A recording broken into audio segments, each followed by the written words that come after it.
bom dia, seja muito bem-vindo ao nosso programa Manhã Viva. É com muita alegria que estou a começar a minha manhã consigo aí em casa, graças a Deus. E hoje o nosso tema será sobre reabilitação psicossocial. Como tornar a vida de um familiar com uma patologia psicológica o mais normal possível. E para isso temos aqui uma convidada muito especial, que é a doutora Márcia Fonseca, que nos vai dizer o que é que realiza nessa instituição. Bom dia. Olá, bom dia, Sandra. Antes de mais, queria agradecer, em nome do Instituto São João de Deus e da Casa de Saúde do Telhado, o convite para estarmos aqui, para falarmos um bocadinho do que é que fazemos na Casa de Saúde do Telhado. Não é? A Casa de Saúde do Telhado é um centro que faz parte do Instituto São João de Deus, que presta cuidados de saúde e apoio social humanizados, não é? À população em geral.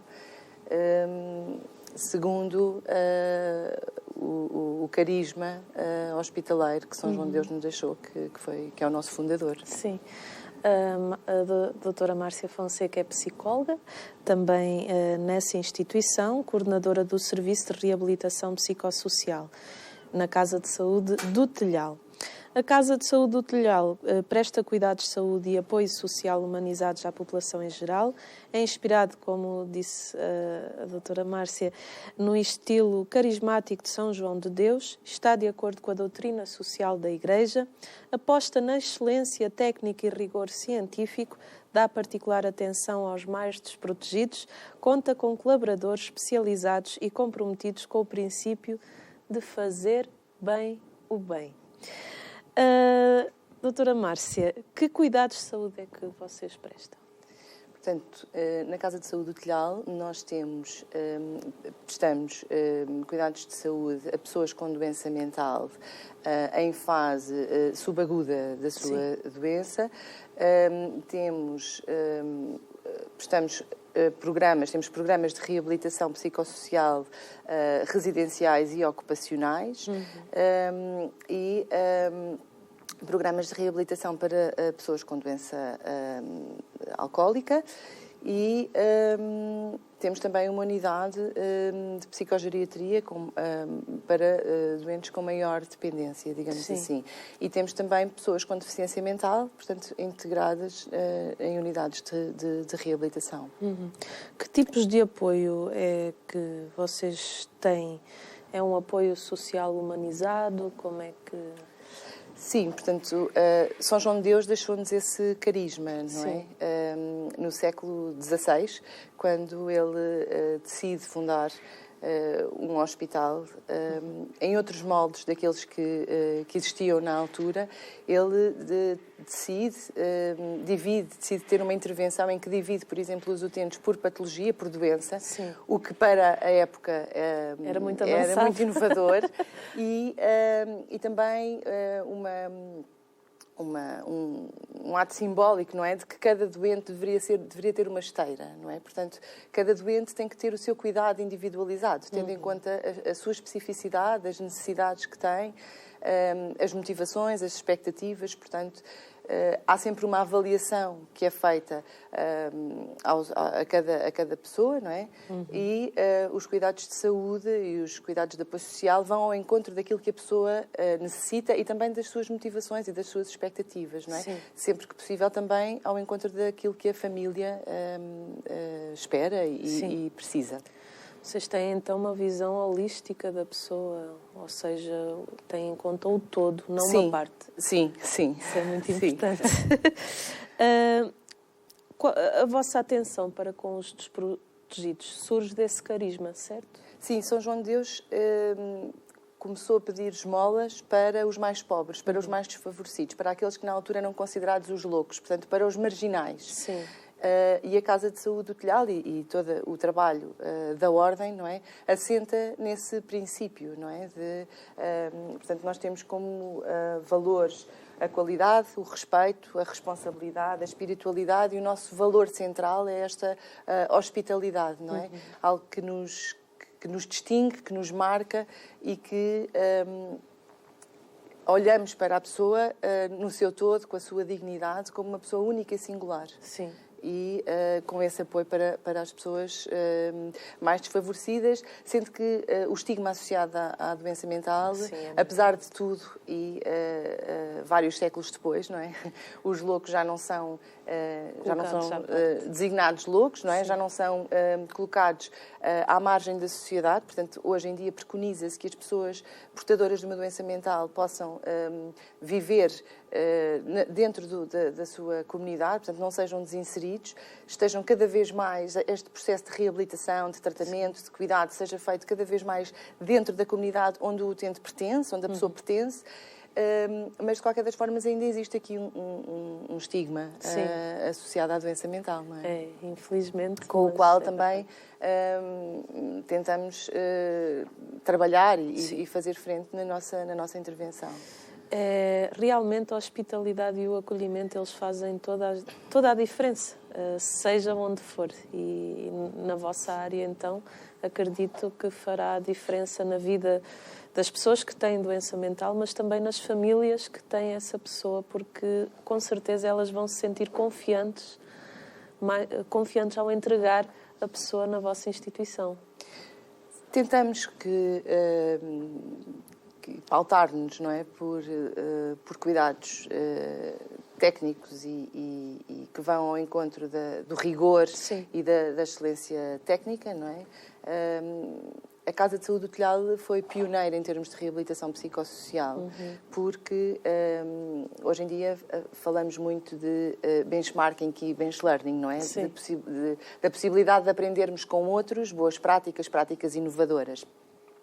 Eu lembro que na década de 90, na Casa de Saúde do Telhado constituiu-se um grupo de técnicos com a ajuda de um irmão de São João de Deus, portanto, que era o irmão João de Carvalho, e aquilo que este grupo foi fazer foi beber daquilo que já se fazia pela Europa, nos outros centros da Ordem Hospitalar de São João de Deus, nomeadamente ao nível da reabilitação psicossocial de pessoas com doença mental, não é? Trazendo essas metodologias, essas intervenções para Portugal, para dentro da nossa instituição. E isso foi já há 30 anos atrás uma inovação e uma atividade de bench learning, se quisermos, não é? Portanto, a reabilitação psicossocial começou cedo também para nós, em termos históricos, digamos assim.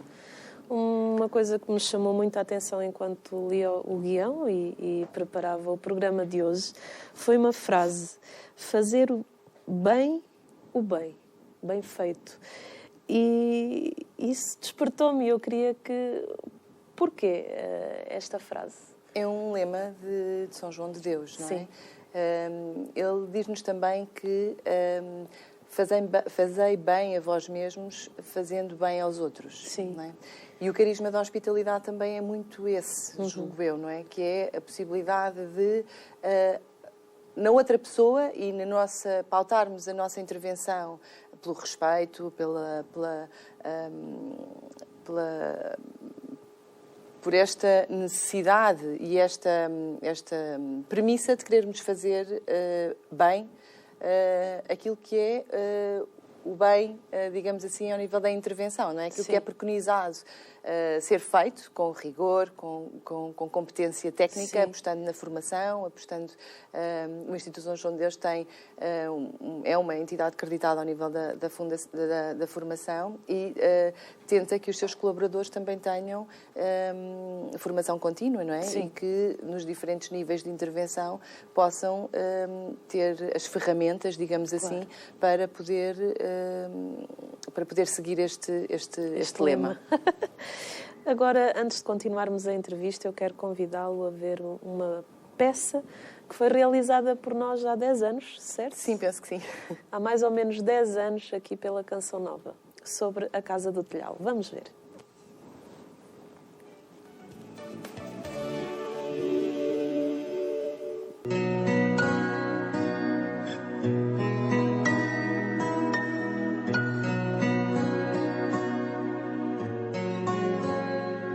Meu sussurrar já se torna canção, lanço um olhar sobre o teu coração. Abrem-se os olhos, rompem-se as celas, ouvi tua voz.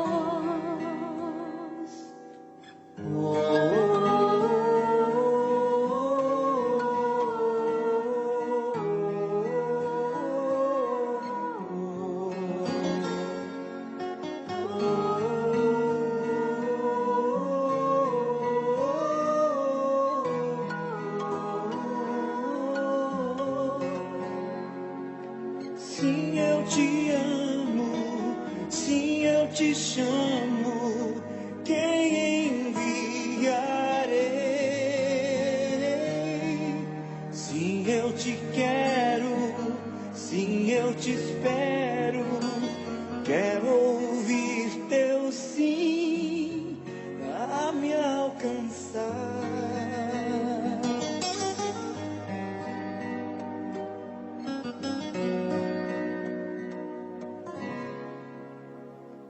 A Casa de Saúde do Telhal é um centro de assistência na área psiquiátrica, saúde mental e reabilitação psicossocial no Concelho de Sintra, fundada por Padre Bento Meni, em junho de 1893. Nosso carisma é a hospitalidade, fundamentalmente. E herdamos de São João de Deus, nosso santo hospitaleiro, que é um santo português, mas que depois foi para a Espanha e aí iniciou quase toda a sua obra aí em Espanha, no sul de Espanha, em Granada. E depois começaram os primeiros seguidores de São João de Deus, a partir desse momento, 1550 foi quando ele morreu, e depois, a partir daí, digamos, começou a ordem hospitaleira. Não de uma forma institucional, mas no início, como seguidores que gostaram tanto do carisma, daquilo que ele fazia, e então começaram logo na prática a viver esse carisma da hospitalidade. Começaram a criar as obras, no início com esmolas, porque não havia grandes, a nível de económico, não havia grande coisa, mas começaram com pequenas esmolas, a pedir esmolas, e começaram a construir grandes obras de São João de Deus.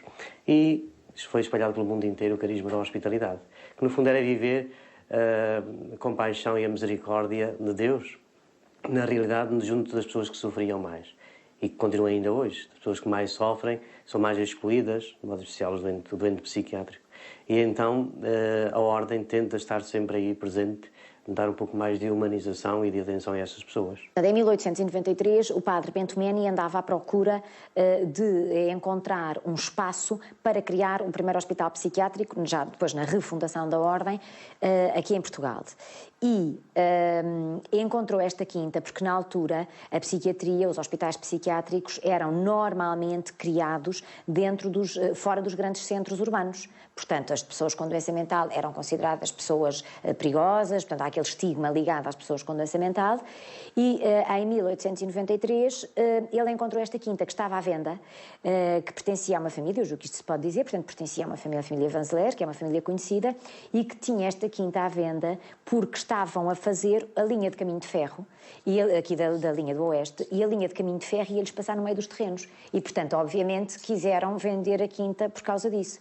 E há até, enfim, dentro da história, uma curiosidade, que é, à altura, a quinta estava à venda por 13 contos. E quando souberam os fins a que se destinava, não só reduziram esta quantia praticamente para metade, como ainda permitiram facilidades de pagamento anuais, portanto, o pagamento da quinta.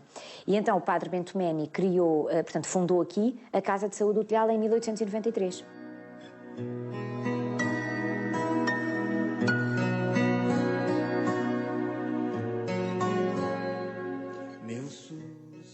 Mas como esta casa está estruturada? Vamos entender melhor como ela funciona? Portanto, esta casa tem vários tipos de unidades de internamento. Tem ainda unidades de internamento prolongado, onde estão aquilo que nós, enfim, em termos comuns, poderíamos chamar os doentes crónicos, ou seja, aqueles que estão em internamento prolongado. Tem uma clínica de agudos, portanto não temos urgências, mas temos uma unidade de agudos. Temos uma clínica de alcoologia, portanto tratamento, desabituação e tratamento de álcool, portanto para pessoas com doença alcoólica, não é? Para dependentes do álcool. Temos uma clínica de psicogeriatria e temos uma rede de serviços de reabilitação. A rede de serviços de reabilitação está estruturada em unidades residenciais e estruturas de ocupação. E estas, quer uma quer outra, existem dentro da Casa de Saúde e já na comunidade.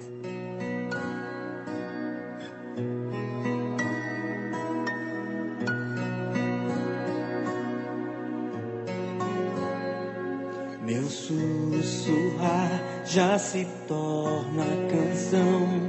Lanço um olhar sobre o teu coração. Abrem-se os olhos, rompem-se as telas, ouvi tua voz.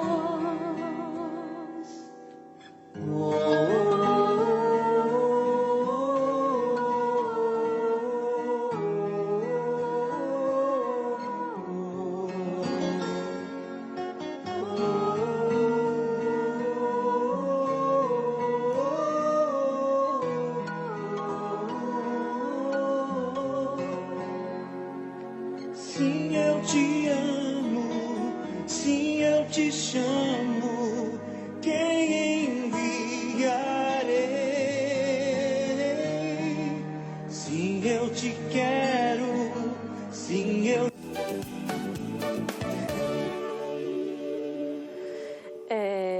É um edifício muito bonito, é uma quinta que traz muita paz, com certeza, e esse também é o objetivo, de trazer paz aos corações. Que áreas do país é que abrange atualmente esta instituição? Bom, a referenciação para este tipo de estruturas mudou em 2014. Sim. Portanto, nós temos utentes de todo o país. Okay. No entanto, agora, portanto, continuamos a receber utentes de todo o país, desde que tenham a referenciação pelo Departamento de Psiquiatria e Saúde Mental da sua área de residência. Só tem esta instituição em Sintra, não tem mais nenhum edifício... Em Sintra, portanto, sim. a Casa de Saúde do Telhal tem esta estrutura, portanto, que esta quinta, não é? Sim, sim. E depois, na Tapada das Mercês e em Mem Martins, tem alguns apartamentos que funcionam dentro das estruturas, portanto, fazem parte das estruturas de reabilitação residencial, que compõem o Serviço de Reabilitação Psicossocial, que são 3, 4 quilómetros dali. No entanto, a Ordem e o Instituto São João de Deus têm centros espalhados pelo país, não é? Sim, inclusive Açores e Madeira. Ok. Que tipo de equipas é que vocês têm? Uma equipa multidisciplinar? Sim, as equipas são multidisciplinares, não é? Sendo que acabam por ser transdisciplinares, não é? Que é um bocadinho saltarmos desta coisa da especificidade técnica, não é? Claro que a especificidade técnica é importante, claro. A formação é importante, mas depois, no fundo, temos equipas transdisciplinares, o que significa que o todo, enquanto equipa, é muito mais que a soma das suas partes, não é? Que a soma dos seus elementos. Trabalhamos todos em equipa, até porque, em termos de recursos humanos, a Casa de Saúde do Telhal funciona com recursos diminutos. Sim. E, portanto, estas sinergias que se vão criando são essenciais para conseguirmos trabalhar. E essa equipa multidisciplinar é composta por médicos psiquiatras, de clínica geral, por enfermeiros, psicólogos, assistentes sociais, terapeutas ocupacionais, técnicos de educação especial e reabilitação, psicomotricistas, fisioterapeutas, depois o pessoal mais de suporte, não é? Administrativos, as pessoas da manutenção, pronto, o serviço de lavandaria. Sim, também é importante. Sim, muito portanto, importante. Acho que são assim. Sim. Queria que me falasse um bocadinho das unidades e valências que compõem o Serviço de Reabilitação Psicossocial, apesar de já terem dado ali um lamirezinho, mas queria que pudesse... Sim, o Serviço de Reabilitação Psicossocial, portanto, como a doutora Margarida Cordo dizia, e ainda hoje está estruturado desta forma, não é? É composto pela vertente, digamos assim, residencial e a vertente ocupacional. Na vertente residencial, temos unidades de reabilitação intra-institucionais, portanto, que funcionam dentro da instituição, e temos uma unidade de treino de autonomia, que funciona também dentro da instituição, que faz parte dos projetos piloto da Rede Nacional de Cuidados Continuados Integrados em Saúde Mental. Sim. Pronto, isto dentro da instituição. Fora, temos unidades de vida protegida e autónoma que ainda estão ao abrigo da legislação anterior. Portanto, anteriormente, a legislação que enquadrava as estruturas residenciais para pessoas com doença mental era o despacho conjunto 407/98, que entretanto agora, com a Rede Nacional de Cuidados Continuados Integrados, aquilo que se pretende é que cada vez mais, portanto, passe a ser este o suporte legal, não é? Mas ainda temos algumas estruturas integradas nesta legislação, portanto, 2 unidades de vida protegida, uma unidade de vida autónoma, uma residência que não tem acordo e temos uma unidade autónoma de saúde mental também ao abrigo destes projetos piloto da Rede Nacional de Cuidados Continuados Integrados. Portanto, estas unidades de vida na comunidade são apartamentos que funcionam num bairro residencial e qualquer uma destas estruturas, a nível residencial, portanto, tem programas de reabilitação individualizados. Portanto, é feita uma avaliação, como disse há pouco, tendo em conta uma avaliação funcional, motivacional, e é delineado o plano individual de intervenção com o utente. Não é? São unidades em que aquilo que se preconiza é alcançar o máximo possível de autonomia para aquele residente, por um lado.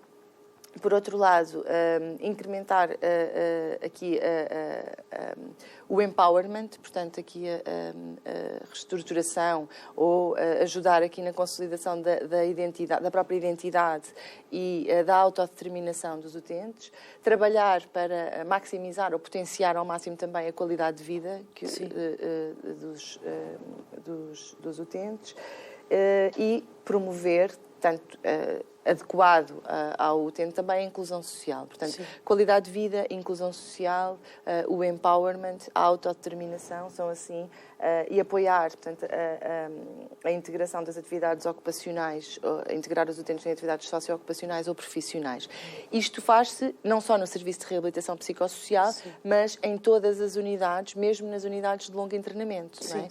Agora, aquilo que muda são os programas terapêuticos, se quisermos, não é? A forma como isto é conseguido ou a nossa forma de intervir, não é? Se eu tiver um utente com um grau de dependência grande, com uma deficiência mental e deficiência motora associada, que também temos na Casa de Saúde do Telhado, portanto, a inclusão social daquele utente e a qualidade de vida é potenciada de uma forma diferente do que um utente que eu tenho, por exemplo, na comunidade. Portanto, o tipo de intervenção é sempre adequado à pessoa que eu tenho à frente.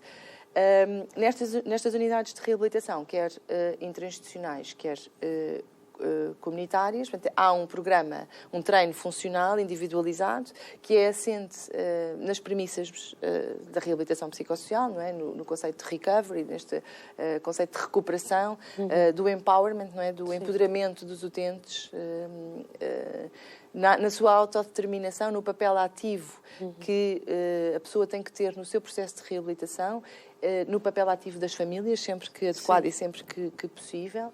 E, pronto, isto na componente residencial.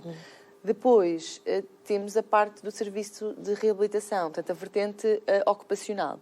Dentro da vertente ocupacional, temos um ateliê de atividades esportivas, um ateliê de ocupação, uma área de dia, a formação profissional e 2 projetos, um ligado ao desporto e outro ligado à arte. Os ateliês e a área de dia, aquilo que pretendem é que ser uma resposta estruturada ao nível ocupacional e estruturante para estes utentes, em que possam desenvolver também o mais possível as suas capacidades, sempre com vista a esta autonomia máxima possível. Não é?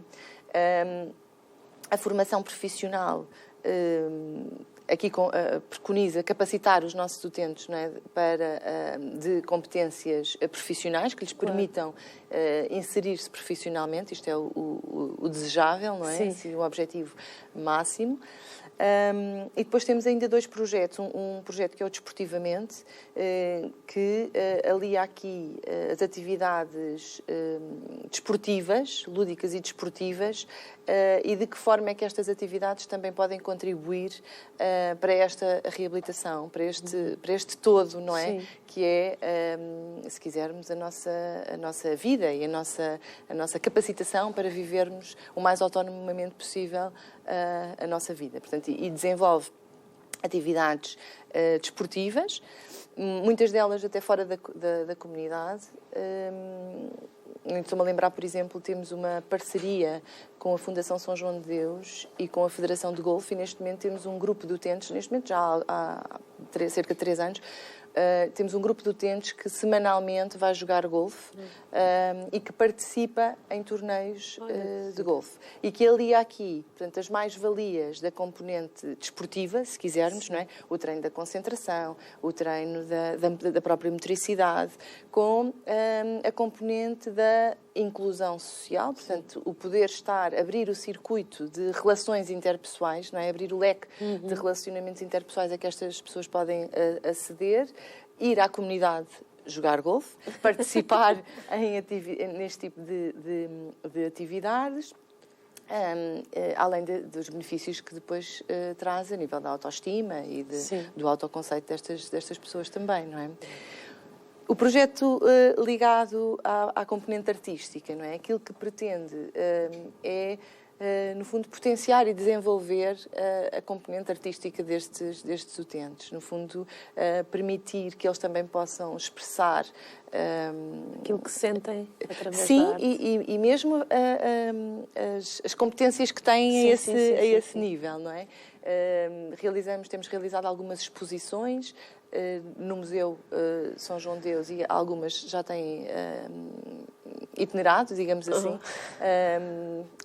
para outros locais, e pronto, é um projeto também enquadrado nesta visão holística, digamos assim. São projetos ambiciosos e que fazem bem à pessoa humana, não é verdade?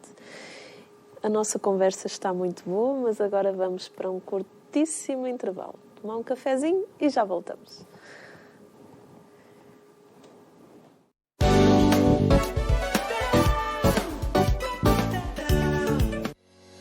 Quem ajuda a Canção Nova colabora para que a palavra de Deus chegue de norte a sul do país.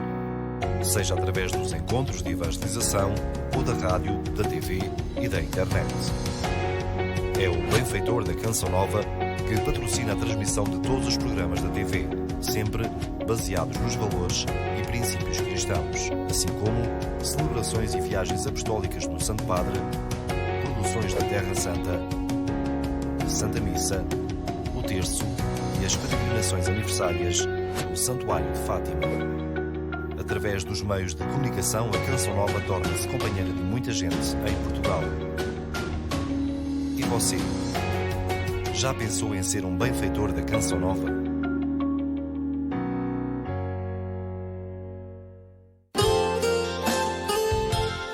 E o Senhor disse: olhai os pássaros do céu.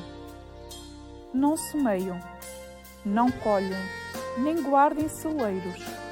No entanto, o vosso Pai Celeste os alimenta. Será que vós não valeis mais do que eles?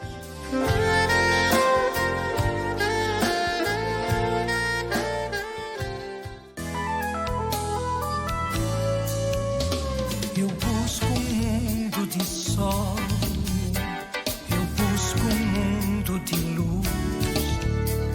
Procuro a pátria do amor, meu Deus, procuro sem descansar. Eu busco um mundo de sol, eu busco um mundo de luz. Procuro a pátria do amor, meu Deus, procuro sem descansar. Levamos a boa nova de Jesus Cristo na eficácia do Espírito Santo. Dia 26 de janeiro, tarde de oração, com o tema Em Deus confio e nada temo. Vai realizar-se na Póvoa do Varzim, na Igreja Paroquial de Santa Eulália de Beiris, no Largo da Igreja, número 52. O horário é das 14h30 às 18h. Sabemos que as crianças possuem uma inocência natural, um senso de curiosidade e que o mundo está cheio de distrações que podem atrair nossas crianças na direção errada.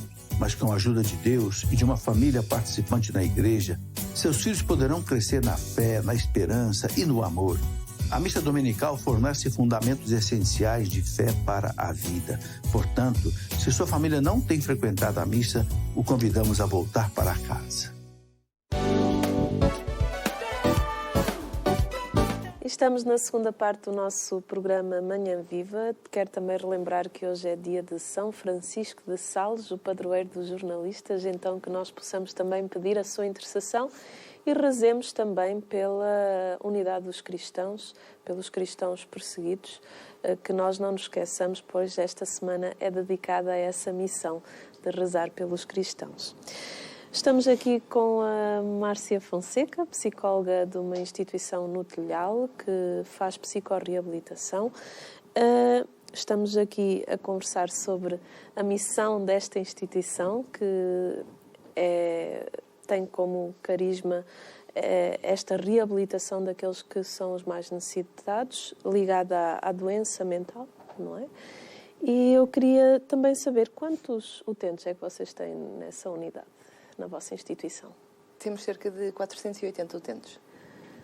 Bastantes. Temos utentes internos, mas temos alguns utentes também que frequentam as nossas valências em regime de ambulatório, ou seja, tanto nas valências ocupacionais, na área de dia, nos ateliês e nos cursos de formação profissional. Temos pessoas que podem, portanto, que estão em suas casas e que vão à casa de saúde. Consultas externas, não é? Também temos o serviço de consultas externas, de várias especialidades, psiquiatria, neurologia, psicologia, psicoterapia, medicina dentária, e que estão acessíveis, portanto, à população em geral, não é? Através do nosso serviço de consultas externas. Sim. Estas valências da formação profissional, dos ateliês, da área de dia, são, portanto, até a área de dia e os ateliês são valências, como há pouco falávamos, ocupacionais, não é? Sim. E que recebem utentes integrados nas suas casas, não é? Durante o dia, portanto, que lhes permitem ter uma resposta ocupacional. Promovendo também aqui o mais possível a autonomia e a qualidade de vida e a inclusão social, e prevenindo muito também as situações de porta giratória, porque aquilo que se sabe é que ter uma atividade estruturada, e pronto, e se pensarmos na nossa atividade estruturada, não é, nos nossos trabalhos, ter uma atividade estruturada ao longo do dia aumenta a estabilidade clínica destas pessoas e contribui para a manutenção da estabilidade clínica. E, portanto, previne aqui alguns internamentos, aquilo que nós chamamos de internamentos de porta giratória, não é? Aquelas pessoas que estão em casa sem fazer nada e que muitas vezes descompensam nas suas, ou se desorganizam nos seus quadros clínicos, necessitando de ser internadas, depois estabilizam e a seguir saem novamente. E, portanto, se não houver aqui uma estrutura mais contentora e que ajuda a organizar o dia, esta possibilidade de recaída, digamos assim, é maior. É maior. No fundo, todo ser humano precisa de uma ocupação, precisa de uma rotina. Exatamente. Não é verdade? Exatamente. Fale-nos das unidades de curto internamento, a clínica de psiquiatria aguda e a clínica de alcoologia, que é o novo rumo, certo? Exato. Portanto, nós temos a clínica de agudos subagudos, não é? Portanto, é uma clínica onde recebemos homens e mulheres com patologia psiquiátrica e que necessitam de estabilizar no quadro da sua perturbação, digamos assim, portanto, onde ficam exatamente para este momento de estabilização clínica, período após o qual regressam a casa, não é? Portanto, os internamentos são curtos, são de cerca de 3 meses. Depois, a clínica de alcoologia é uma clínica para tratamento e recuperação de pessoas com doença alcoólica, não é? Que tem um programa estruturado de reabilitação que dura 4 semanas, portanto tem um programa estruturado e intensivo, ao longo do qual se preconiza que a pessoa consiga mudar também os seus hábitos e perceber, no fundo, perceber a sua doença e conseguir estratégias para lidar com e manter-se abstinente também. Sim.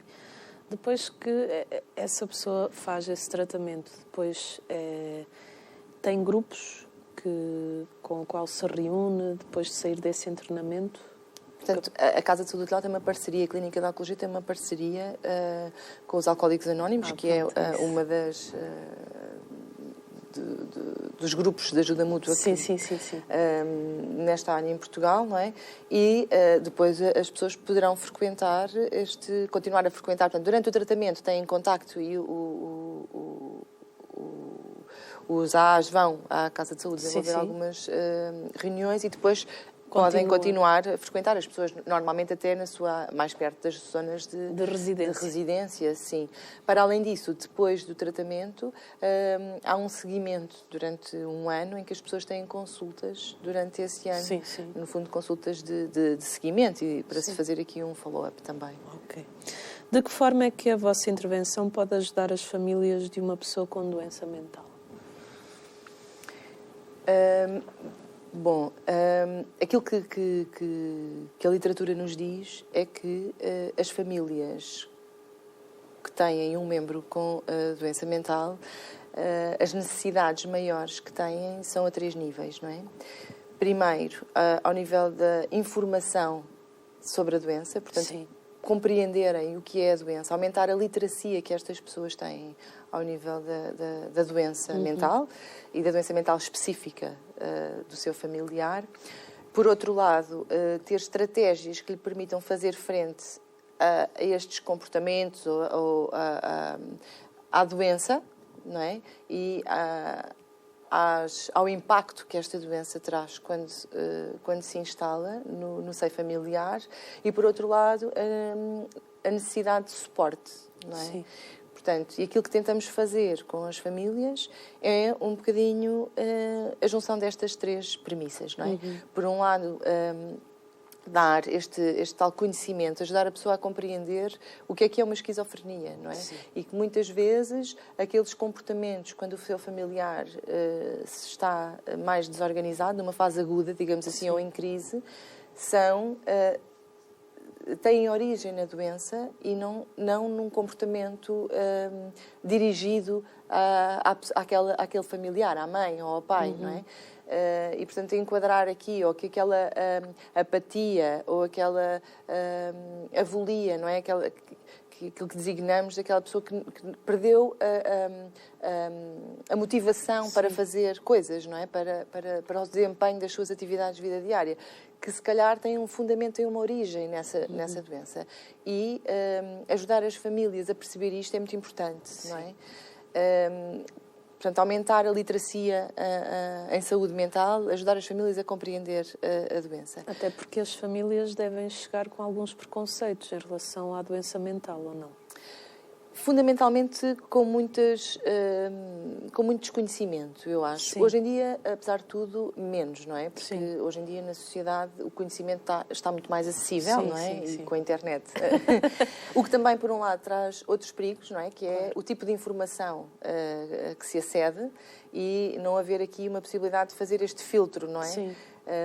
E daí depois originar os tais preconceitos, não é? Porque quando a informação não nos é fidedigna ou não é técnica, não é? Mas, portanto, chega-nos com este desconhecimento e depois são famílias muito perturbadas, não é? Com grande sofrimento, não é? Porque e isso é importante percebermos, não é? É importante termos uma abordagem compreensiva da família, percebermos sistémica, não é? E percebermos o que é que enquadra aquelas questões todas familiares que nos chegam, aquelas situações, e ajudar também aqui um bocadinho na desculpabilização, não é? Porque acaba por ser também outra questão. Muitas destas famílias culpabilizam-se, não é? Se não for num plano consciente, muitas vezes ao nível do inconsciente, não é? E, portanto, ajudar aqui desmontar essas ideias. Depois, na questão das ferramentas, digamos assim, para lidar com o familiar. Muitas vezes perceber o que fazer quando o utente, ou quando a pessoa nos testa aos limites, não é? Ou quando, por exemplo, na unidade de reabilitação em que está inserido, o utente cumpre determinado tipo de regras e tem determinado tipo de atividades e faz determinado tipo de atividades de vida diária. Por exemplo, faz a cama, participa nas tarefas domésticas de levantar a mesa, colocar a mesa, lavar a louça. E de repente chega à casa e não faz nada disto. Pois. Não é? E fica o dia inteiro no quarto, por exemplo, ou como é que as famílias conseguem também fazer frente a este tipo de comportamentos, não é? E, portanto, dar ferramentas práticas à família, ou fuma em todo lado e há cinza caída por todos os espaços da casa, não é? Portanto, aqui estas estratégias de coping, se quisermos, não é? Que são estratégias para fazer frente a estes comportamentos. E há cerca de 3, 4 anos fizemos um manual, por acaso até trouxe, manual de apoio à família, que preconiza exatamente isso, não é? Que é permitir explicar um bocadinho o que é que são, neste caso, a doença mental grave e mais as esquizofrenias, que também é a população que temos em maior número, e explicar à família o que é uma esquizofrenia, qual é que é a etiologia, o que é a reabilitação psicossocial, o que são os mitos também associados à doença mental, que é importante. E depois destas ferramentas para lidar com o familiar. E, por outro lado, mostrar a estas famílias também não são sozinhas. De famílias que temos nas unidades e nas valências ajudam muito, não é? Porque ajudam os familiares a perceber que existem outras pessoas com o mesmo problema, ou com um problema idêntico. Isso é muito positivo. Sim. É que são grupos de suporte. Exatamente. O que é que tem aprendido ao trabalhar nesta área a nível humano? O que é que tem dentro de si? Qual tem sido a sua experiência assim, humana? Eu acho que é um privilégio poder trabalhar nesta área, sinceramente. Acho que é muito positivo poder conhecer o outro, conhecer o comportamento humano, estudar o comportamento humano, compreendê-lo, não é? Enquadrá-lo dentro daquele contexto e depois também me tem permitido conhecer-me a mim através do outro, não é? E eu acho que isso é muito gratificante. Depois perceber aqui que pequenas vitórias são grandes vitórias. E muitas vezes este apelo que temos à criatividade também, não é? Uma intervenção com um utente não resultou, então eu quero experimentar outra e esgotar todas as hipóteses. E mesmo quando já achamos que esgotamos, e para isto é muito importante também o trabalho em equipa, não é? E podermos discutir os casos em equipa. Quando pensamos que já esgotámos as estratégias todas, vem um colega que diz, mas se calhar podíamos tentar aqui, não é? E de repente tentamos e funciona.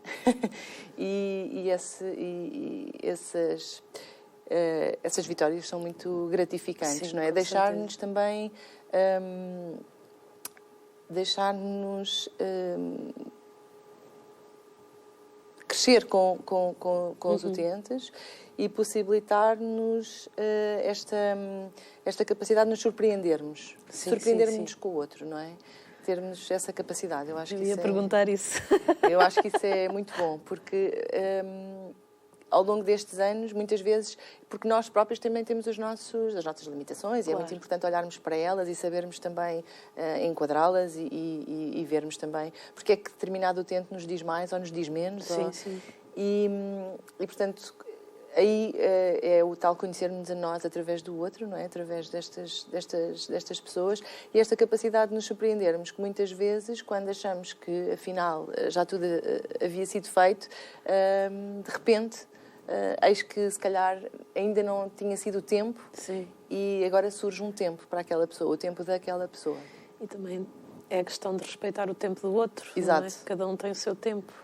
Sim, e essa depois também essa talvez seja uma dificuldade, muitas vezes, não é? Que é não nos substituirmos aos utentes, não é? Percebermos que, por muito que achemos, e mesmo com as famílias, não é? Por muito que achemos que determinado tipo de intervenção é o melhor para aquele utente, se ele não estiver motivado, se ele não quiser, se ele considerar que aquele não é o tempo dele, essa intervenção não vai surtir efeito, não é? E muitas vezes, por muito que nós achemos que deveríamos ir por ali, temos que respeitar o utente na sua individualidade, não é? Sim, com certeza. Fala-nos assim de uma experiência positiva que tenha tido. Acredito que são várias, mas uma que lhe tenha tocado de coração. Acho que não consigo assim enumerar nenhuma, sim. Porque acho que têm sido várias ao longo destes anos. Portanto, já trabalho no Telhal há cerca de 16 anos. Bastante tempo. E eu acho que esta possibilidade de nos irmos surpreendendo com os utentes, esta necessidade que temos também depois de querermos ir ao encontro das expectativas, das necessidades do utente, e surpreender-nos com estas pequenas vitórias, não é? Por determinada intervenção com aquele utente, quando eu percebo que um utente está mais descurado do ponto de vista da sua higiene pessoal, por exemplo, não é? E muitas vezes utilizamos aqui como estratégia o humor. E quando fazemos damos algum feedback àquele utente, não é? E fazemos uma intervenção, aqui trazemos o utente ao espelho e fazemos-lo ver-se ao espelho e ver com ele o que é que ele acha que poderia mudar na sua aparência. Ou, eu estou a falar de coisas muito básicas, mas... De repente, no dia seguinte, não é, percebemos que o utente até decidiu desfazer uma barba de 5 meses que não estava cuidada. E estas pequenas vitórias são muito gratificantes. Às vezes nós, se calhar no vosso caso, vocês falam as coisas, não obtêm logo o resultado, mas no dia a seguir, olha, ele ouviu o que nós conversámos com ele. Isso também é importante. Sim. É importante, é sinal que eles vão escutando e que existe no coração deles o desejo também de melhorar, não é? Isso é importante para eles e para vocês. Todos, sim. Quem nos está a ver em casa, que tenha um familiar com algum tipo de problema a nível da sua saúde mental, se quiserem entrar em contato convosco, como é que eles poderão fazer? Através do nosso e-mail, não é? Portanto, podem ver no nosso site também, não é? No site do Instituto São João de Deus, isjd.pt, em que tem todas as casas. isjd.pt. E o e-mail, qual é? Não tenho de cor, mas não há problema. Posso deixar depois. Sim. Depois podem entrar em contato connosco também pelos telefones da Casa de Saúde, não é? Qual é o telefone geral? O 21917-9200. Ok. E, portanto, o nosso serviço de consultas externas das diferentes especialidades também, a marcação pode ser realizada pelo telefone. E também pode entrar aqui em contacto com a comunidade Canção Nova, pedir para falar com a produção do programa Manhã Viva. Sim, posso deixar o meu e-mail, que é marcia.fonseca@isjd.pt. Ok. Portanto, qualquer esclarecimento. E depois também nós daremos alguns esclarecimentos. Também, o que é que diferencia trabalhar numa obra com o carisma da hospitalidade? Porque tem muitos lugares que não têm esse carisma, mas é o carisma da vossa instituição. O que é que diferencia? Sim. O carisma é algo que nos distingue, não é? Sim. Por outro lado, que se sente e que depois se vive. É verdade. Não é? O carisma da hospitalidade, e por isso eu acho que também é muito individual, digamos sim, assim. Sim. Eu acho que, a meu ver, muito este espírito que vamos sendo imbuídos também durante o nosso percurso profissional, o voluntário na Casa de Saúde, porque também temos voluntários que trabalham connosco, não é? De ter esta atenção ao outro, não é? De ter esta atenção ao outro e de o respeitar na sua condição humana, individual. Portanto, e isso é o que, dando esta especial atenção a esta população que tem e que sente as questões da fragilidade, não é? Eu acho que é um pouquinho isso. Eu queria, não está aqui no guião, mas queria desafiá-la a uma mensagem para as pessoas que nos acompanham no que diz respeito à questão da saúde mental. Porque hoje ainda existem alguns preconceitos e queria que pudesse deixar uma mensagem para quem nos acompanha no que diz respeito a esse sentido. Eu acho que é importante termos a noção, todos, não é, de que a saúde mental, hoje fala-se mais de saúde mental, sim. mental, não é? E que a saúde mental é dinâmica. Sim. E, portanto, que tem altos e baixos ao longo da vida de todos nós, Sim. não é? E que em qualquer altura do nosso ciclo de vida nos podemos sentir mais fragilizados do ponto de vista da nossa saúde mental. Portanto, e nessa altura, portanto, ter saúde mental implica conseguirmos cumprirmos os nossos papéis sociais, os diferentes papéis sociais que temos, que desempenhamos, conseguirmos adaptar às situações, termos a flexibilidade para nos adaptarmos às situações que vão acontecendo ao longo da nossa vida e aos episódios, não é? Mesmo aqueles que são mais angustiantes ou mais trabalhosos, digamos assim. E, portanto, é importante que as pessoas percebam que a saúde mental é dinâmica, não é? E que em qualquer altura da nossa vida, em qualquer altura do nosso ciclo de vida, podemos ter a nossa saúde mental afetada. Nessa altura é preciso, acho eu, estarmos atentos e procurarmos apoio, se assim o considerarmos, não é? Sim. Portanto, se as pessoas sentirem que têm um conjunto de sintomas ou há um quadro, não é, que por comparação àquele que tinham anteriormente, não é, não é o habitual. Portanto, depois é preciso distinguir o que é uma coisa situacional de uma coisa que se instala, não é? Portanto, todas as pessoas se sentem tristes em determinadas alturas da sua vida, não é? Perante uma perda, perante um luto.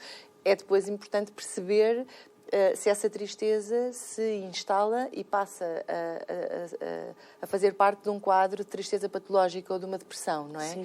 E aí é importante as pessoas perceberem e procurarem ajuda, não é? Portanto, perceberem se o quadro de sofrimento se instala e é mantido ao longo do tempo, não é? Se interfere com a funcionalidade da pessoa nos seus diferentes papéis sociais. Portanto, aí se calhar é a altura de falar com alguém, sim. E não ter medo de procurar ajuda, porque há muitas pessoas que, quando mexem com essas partes da nossa mente, da nossa saúde mental, eu acho que até é bonito. Mudou-se. Antes falava-se de doença mental e agora fala-se de saúde mental. Acho que até dá uma leveza, não é? Mas que as pessoas não tenham medo de procurar ajuda, que não tenham medo de ir ao encontro, porque no nosso ciclo de vida, como falava a Márcia, pode acontecer, nós não estamos imunes e assim como podemos ter problemas físicos, poderemos vir a ter também algumas situações a nível mental e por isso é que existem os profissionais, não é? E que nos poderão ajudar muito. E é bom sempre se detecta, vá já no início, não deixe a coisa protelar, porque depois também é mais complicado e é mais demoroso. Então, se vê, já vá. E se não tiver nada, graças a Deus, se tiver, vai fazendo todo um tratamento e todo um acompanhamento por uma equipa multidisciplinar sempre. Então, isso é o mais importante. Acredito que os nossos telespectadores ficaram enriquecidos com a vossa missão, com o vosso trabalho. Eu fiquei ontem, quando eu li o guião, eu vou assim, meu Deus, que missão bonita da vossa instituição, que trabalhos gratificantes, e quero agradecer pelo seu trabalho, por tudo aquilo que realiza e agradecer também a sua disponibilidade a participar no nosso programa. Obrigada eu pela oportunidade. Também quero agradecer aos nossos benfeitores que fazem com que este programa aconteça. Muito obrigada pela sua ajuda, pelo seu apoio. Continuo a ajudar esta obra de Deus, a comunidade Canção Nova. E estou aqui também para lhe desejar um bom fim de semana. Chegamos ao fim da semana. Que Deus o abençoe. Fique com a Eucaristia agora às 11 horas, diretamente do Santuário. Que Deus o abençoe e até ao próximo programa, se Deus quiser.